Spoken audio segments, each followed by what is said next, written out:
Remember from Weather Wealth at bestweatherinc.com. There is nothing you can do about the weather, but you can profit from it. And indeed, from grains to soft commodities, natural gas, etc., La Nina and climate change will have a huge impact in the weeks and months ahead. So we welcome you to go to our site, look around, see if there's something we can actually help you with. There's a lot of volatility right now in markets as well as the stock market because of worries about more taxes, COVID-19, things like this. So there's going to be some opportunities to make money in corn, soybeans, coffee, wheat, all these other markets in the weeks and months ahead.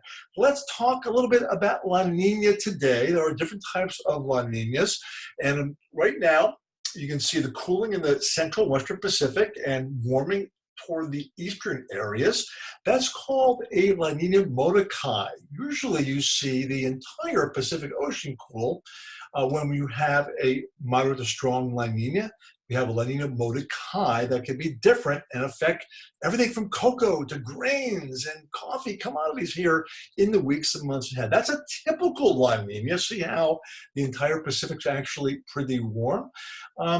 The difference is pretty much between La Nina and El Nino, of course, you can see. I mean, you have the east to west flow current, the trade winds there in the left, cooling off the Pacific Ocean, and El Nino off to the right. El Ninos have a very strong correlation with droughts in Vietnam, as well as the Robusta coffee in northern Brazil. Not as much of an impact with La Nina. Things can be very volatile. For example, look at this. This is the historic food and ag commodity prices index going back to the 1950, part of that's cut off on your screen there. The dark red are strong La Ninas. Look at some cases, food prices generally go higher. In other cases, they go lower. Look at weak to moderate La Ninas. Different colors. I know it's confusing. Your eyes are probably popping out there right now, right?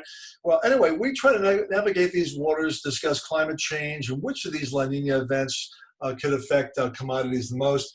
And we hope that you join us. One of the things we're really going to be watching, of course, is Argentina. To the left there is below normal yields, and to the right above normal yields, typically with El Nino.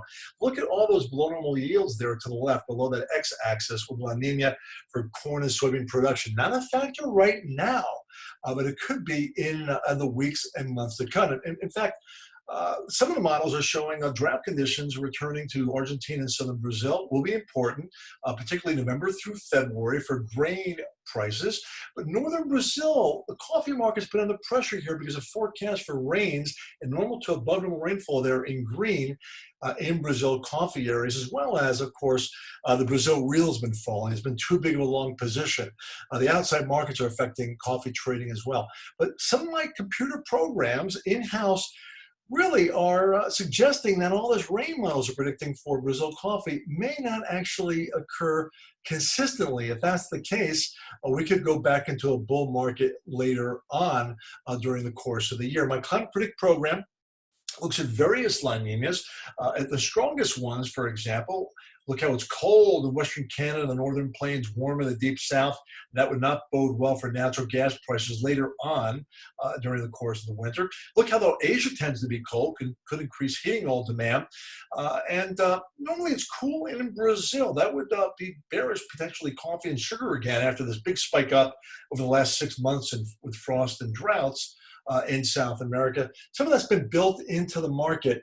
But just because it's going to be cool potentially later on in some of the northern Brazil growing areas, that may not necessarily be the case, even though we have La Nina potentially because of deforestation. That is the wild card. And one thing we try to look at and incorporate into our Climate Predict program looks at all these teleconnections, those letters you see on top: sea ice, climate change, La Nina, things like that. And again, we hope you join us because we think we'll have some really exciting times in some of these markets in the weeks and months ahead. Typically, but not with all La Ninas, this is the way things tend to look during the course of the next few months.